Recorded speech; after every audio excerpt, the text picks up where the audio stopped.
자영업자나 소상공인들은 코로나19가 한창이던 때보다 오히려 요즘이 더 어렵다고 하는데요. 실제 문을 닫는 폐업률도 2배에 달하는데 제주도가 골목 경제를 살리기 위해 민생경제 대책을 내놨습니다. 박주영 기자가 보도합니다. 10년째 음식점을 운영 중인 강우경 씨. 요즘 걱정이 이만저만이 아닙니다. 재료값과 인건비는 크게 올랐는데 손님은 크게 줄어 매출액이 반토막 났기 때문입니다. 코로나19 때보다도 더 심각한 상황. 은행에서 대출을 받아 간신히 식당 운영을 이어가 보지만 높은 금리 부담까지 이중고를 겪고 있습니다. 식자재 값은 월등하게 올랐어요.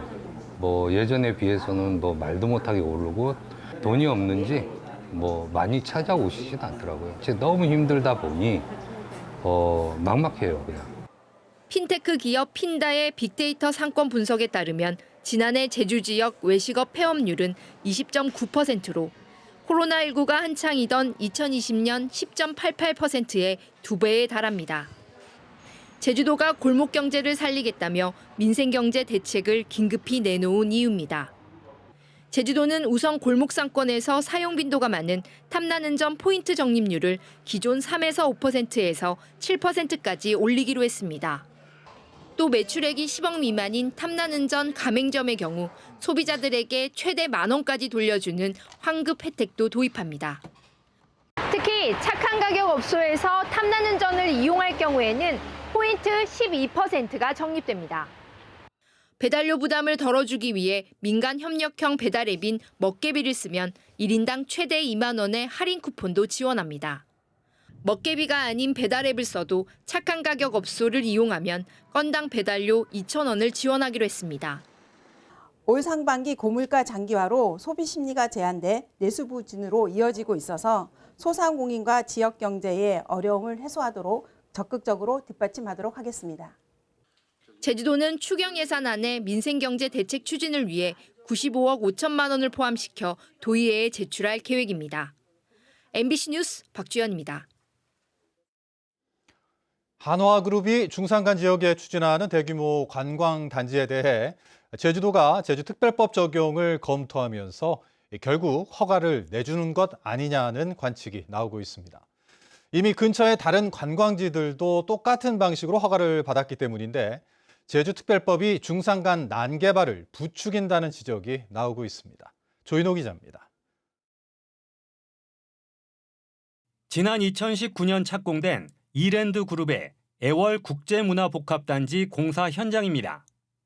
콘도와 호텔 570여실이 들어설 예정인데 공사는 절반쯤 진행됐습니다. 바로 옆에는 2020년 레이싱 체험 관광지인 981 파크가 문을 열었습니다. 두 곳 모두 개발이 쉽지 않은 중산간 지역인데 개발진흥지구로 지정받아 허가를 받았습니다. 이곳에서 불과 1km 떨어진 한화그룹의 관광단지에도 똑같은 방식을 검토한다는 게 제주도의 입장입니다. 보존관리지역과 관련된 접근이 아니라 개발진흥지구로 접근하고 있는 것으로 알고 있습니다. 예를 들면 그 인근에 있는 981 파크 같은 사례, 또 애월 국제문화복합단지 기허가가 나갔던 건데. 제주특별법에는 개발 사업 승인을 받은 경우 다른 허가도 받은 것으로 본다는 조항이 있습니다. 이렇게 도지사가 개발 사업 승인을 할 때 한꺼번에 내줄 수 있는 허가가 36가지나 되는데 여기에 개발진흥지구 지정도 포함됩니다. 제주특별법의 대표적인 독소조항인데 결국 도지사한테 권한을 주면서 이제 사업자에게 특혜와 그리고 지역 내에서 난개발 논란을 자초하는 이런 결과들이 지금 나타나고 있는 상황인 겁니다. 결국 환경 규제가 있어도 제주특별법을 적용하면 도지사가 개발을 허용할 수 있다는 이야기인데요. 문제는 이 같은 사례가 반복되면서 중산간 난개발을 억제한다는 제주도의 정책이 근본적으로 흔들리고 있다는 겁니다. 현재 해발 300m 이상 중산간 지대에 결정된 대규모 사업은 55개. 난개발 논란이 일자 제주도는 올해 안에 도시관리계획 기준을 강화하겠다고 밝혔습니다. 하지만 이미 여러 군데가 개발진흥지구라는 이름으로 허가를 받았고 지금도 같은 방식으로 추진되는 상황에서 믿을 수 있겠냐는 지적이 나오고 있습니다. MBC 뉴스 조인호입니다. 한화그룹이 추진 중인 복합 관광단지와 관련해 국민의힘 제주도당은 논평을 내고 제주도정과 한화의 의심쩍은 협력 관계에 대해 도지사는 명확하고 구체적인 입장을 밝히라고 요구했습니다. 국민의힘은 오영훈 도정의 우주산업 육성과 관련해 한화의 투자에 대한 보훈 차원에서 현행법상 개발이 어려운 중산간 지역에 대규모 관광단지 조성을 할 수 있도록 길을 터주는 것이 아니냐는 합리적 의혹 제기가 많다고 주장했습니다.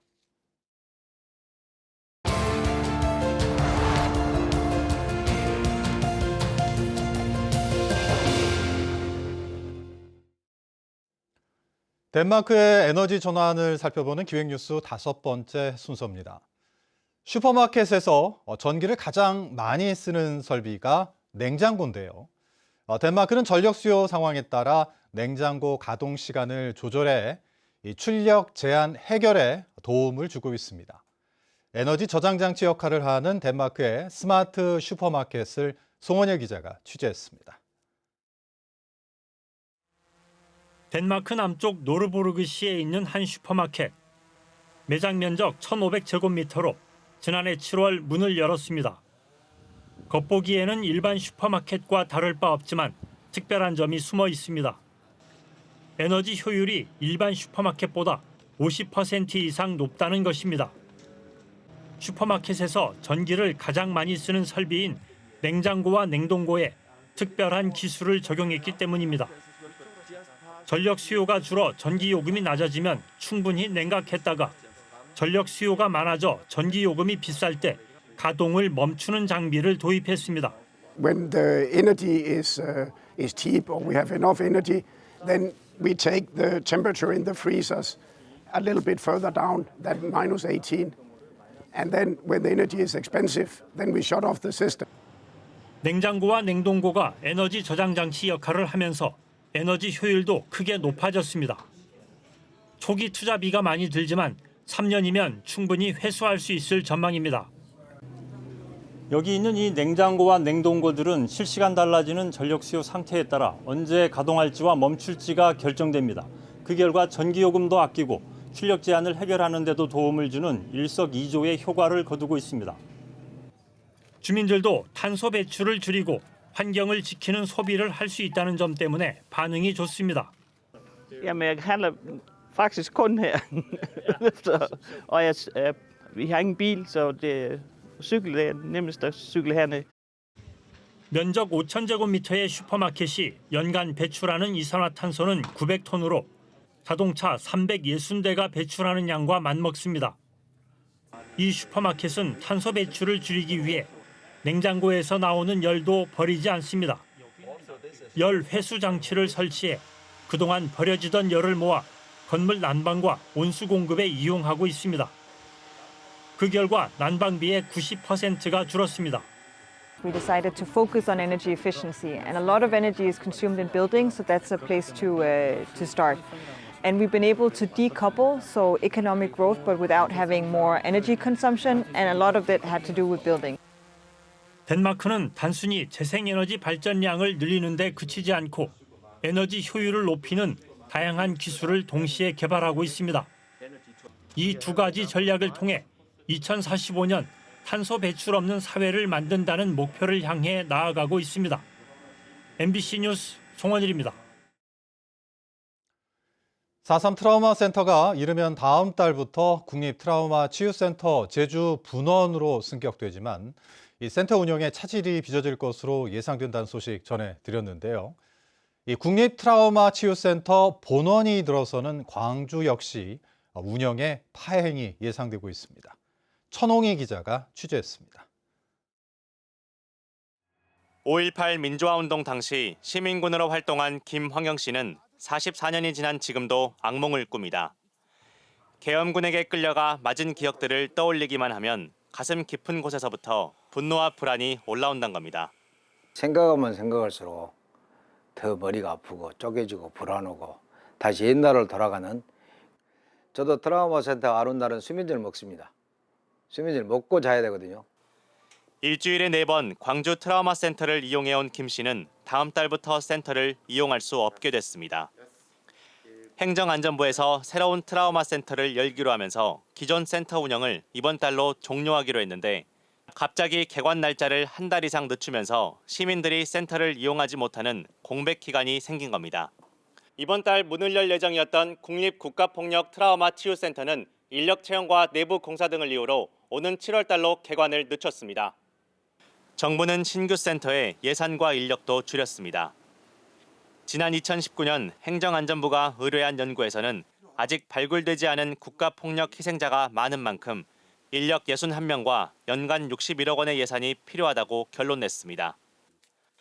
하지만 올해 센터에 배정된 인력과 예산은 10여 명과 16억 원으로 연구 결과보다 턱없이 부족한 수준입니다. 게다가 정부는 이 예산의 절반은 광주시가 직접 부담하라고 요구했습니다. 시범 사업으로 운영되던 트라우마 센터가 국립으로 승격돼 국가 차원의 안정적인 운영이 기대됐지만 배정된 예산과 인력은 시범 사업 수준에 머물면서 무늬만 공립이라는 비판이 나오고 있습니다. 국립인데 어떻게 지방비를 부담해야 한다는 부분에서는 그건 온전한 국립이 아니다. 그래서 반쪽의 국립 또는 무늬만 국립이라는 얘기들이 지금 회자되고 있지 않는가. 광주시는 일단 센터 문을 여는 게 급하다고 판단해 예산 절반을 부담했다고 밝혔지만 전 국민이 이용하는 시설인 만큼 내년에는 100% 국비로 운영돼야 한다는 입장을 밝혔습니다. 전국에 있는 피해자를 대상으로 운영되는 기관이기 때문에 국가 전액 국비로 지원해달라고 하는 것을 끊임없이 설득하고 지원을 요청드릴 계획이고 이에 대해 행정안전부는 앞으로 운영 성과에 따라 인력과 예산 규모를 확대하고 국비 분담 비율을 높이도록 기획재정부와 협의해 나가겠다고 밝혔습니다. 국립으로 승격된 트라우마 센터가 내실 있게 운영될지 벌써부터 지역민들의 걱정이 커지고 있습니다. MBC 뉴스 천홍입니다. 제52회 어버이날 기념식이 제주시 한라체육관과 서귀포시청에서 열렸습니다. 오늘 기념식에서는 뇌졸중으로 쓰러져 거동이 불편한 94살의 노모를 극진히 보살핀 서귀포시 남원읍 오태욱 씨가 국무총리 표창을 받는 등 효행 유공자와 효행 단체, 장안 어버이 59명이 각종 표창을 받았습니다. 또 어르신 노래자랑과 축하 공연도 열려 어버이의 사랑에 대한 감사의 뜻을 전했습니다. 제주대학교가 의대 정원 증원을 위한 학칙 개정안을 부결했습니다. 제주대는 오늘 오후 평의회를 열고 의대 정원을 40명에서 70명으로 증원하는 내용의 학칙 개정안을 부결했습니다. 제주대학교는 총장이 일주일 안에 재심의를 요청할 수 있는데 재심의에서도 부결되면 증원이 어려울 수 있다고 설명했습니다. 한편 부산대가 전국 대학 가운데 처음으로 학칙 개정안을 부결한 가운데 교육부는 시정명령과 행정조치를 할 계획이라며 정원 증원에는 문제가 없다는 입장입니다. 제주참여환경연대는 성명을 내고 제주외항부두 추가 공사가 화북천 하구를 가로막아 토사가 바다에 쌓이고 오염이 심각해질 거라며 공사 중단을 촉구했습니다. 또 주민들이 오염을 줄이기 위해 교량식 부두와 해수 소통구 설치를 요청했는데도 제주도가 사업비를 이유로 거절했다며 지역 주민의 안전을 고려하지 않는 사업은 의미가 없다고 주장했습니다. 경찰 윗선에서 도보 순찰을 강요한다는 MBC 보도에 대해 제주경찰청장이 동의할 수 없다며 유감을 나타냈습니다. 뉴스데스크 제주 마칩니다. 시청해주신 여러분 고맙습니다.